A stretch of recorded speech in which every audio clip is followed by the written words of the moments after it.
Channel 5 நேயர்களுக்கு இனிய புத்தாண்டு வாழ்த்துக்கள். இன்று நம்முடன் பிரபல ஜோதிடர் முருகு பாலமுருகன் அவர்கள் இணைஞ்சிருக்காரு.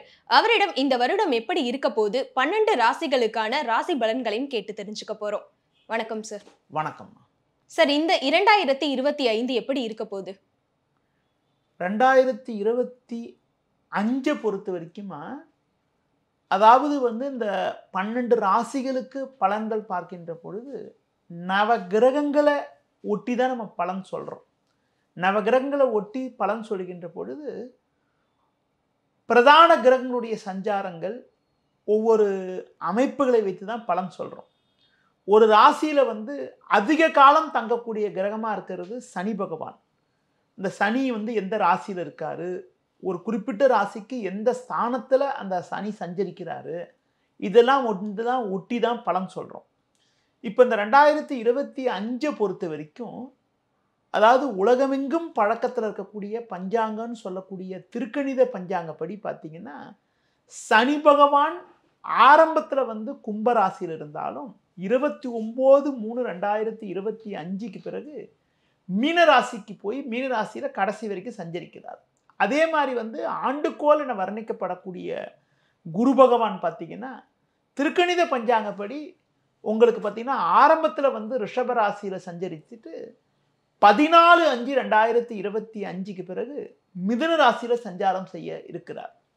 அடுத்து ராகு கேதுவை பொறுத்த வரைக்கும் கேது பகவான் கன்னி ராசியிலும் ராகு பகவான் மீன ராசியிலும் ஆண்டு தொடக்கத்தில் சஞ்சரிக்குது. அப்புறம் பார்த்தீங்கன்னா மே 18ஆம் தேதிக்கு பிறகு திருக்கணித பஞ்சாங்கப்படி ராகு கும்ப ராசிக்கும் கேது சிம்ம ராசிக்கும் மாறுதல் ஆகிறது. இதுதான் இந்த ஆண்டோடைய கிரக அமைப்பு. இந்த கிரக அமைப்புல நம்ம முக்கியமா ரொம்ப கவனமா பார்க்க வேண்டியது என்னன்னா, அதாவது கிரகங்கள் பரவலா இருந்துட்டா ஒரு பிரச்சனையும் கிடையாது. கிரகங்கள் ஒரே இடத்துல கூட்டாக சேர்றது, கிட்டத்தட்ட ஒரு அதிக கிரகங்கள் ஒரே கட்டத்துல சேர்றது அவ்வளவு சிறப்புன்னு சொல்ல முடியாது. மே மாசம் அதாவது குறிப்பா மார்ச் 29 சனி பெயர்ச்சி ஆகின்ற பொழுது சனி பெயர்ச்சி ஆகி மீன ராசிக்கு போய் மீன ராசியில ராகு சேர்க்கையோட சஞ்சரிக்கிறார். ராகு சேர்க்கை பெற்று சனி சஞ்சரிக்கிறது.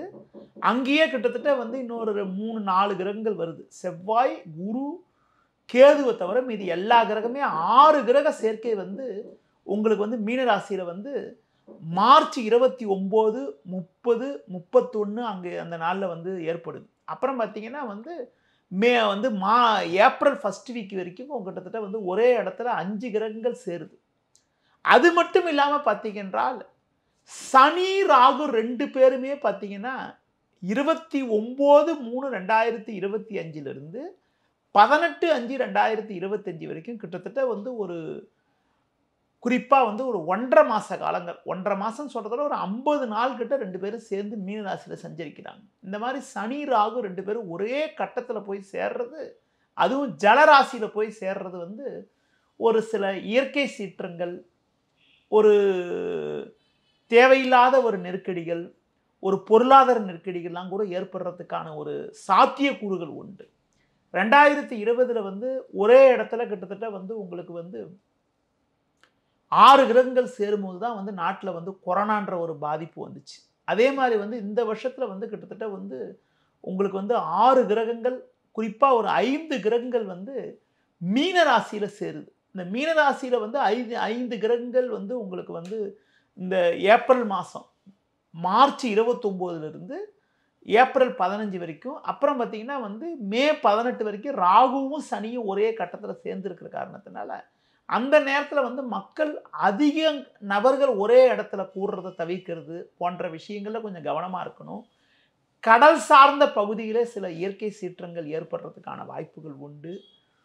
அடுத்து பார்த்தீங்கன்றால் உங்களுக்கு ஜனங்க அதிக இடத்துல ஒரே இடத்துல கூடுற இடத்துல இருக்கிற போதும் விமான சம்பந்தப்பட்ட விஷயங்கள், கடல் சார்ந்த பகுதிகளில் கொஞ்சம் கவனமாக இருக்க வேண்டிய நேரமாகும். அந்த நேரத்தில் ஒரு ஒரு முக்கியமான ஆட்களுக்கு ஏதாவது ஹெல்த் ட்ரபிள் மாதிரி இந்த மாதிரிலாம் வர்றதுக்கான வாய்ப்புகள்.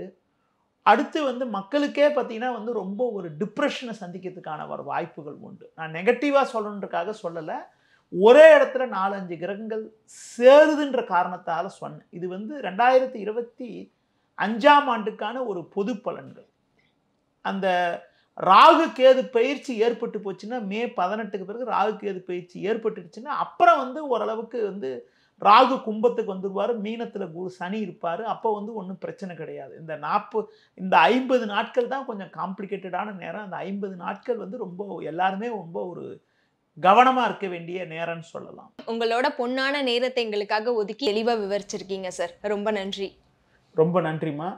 இந்த ஒரு நல்ல ஒரு அரிய வாய்ப்பை ஏற்படுத்தி கொடுத்த சேனல் 5 முதலாளிக்கு எனது நன்றியை தெரிவித்துக் கொள்கிறேன். மீண்டும் ஒரு நல்ல தருணத்தில் உங்களை சந்திக்கிறேன். நன்றி, வணக்கம்.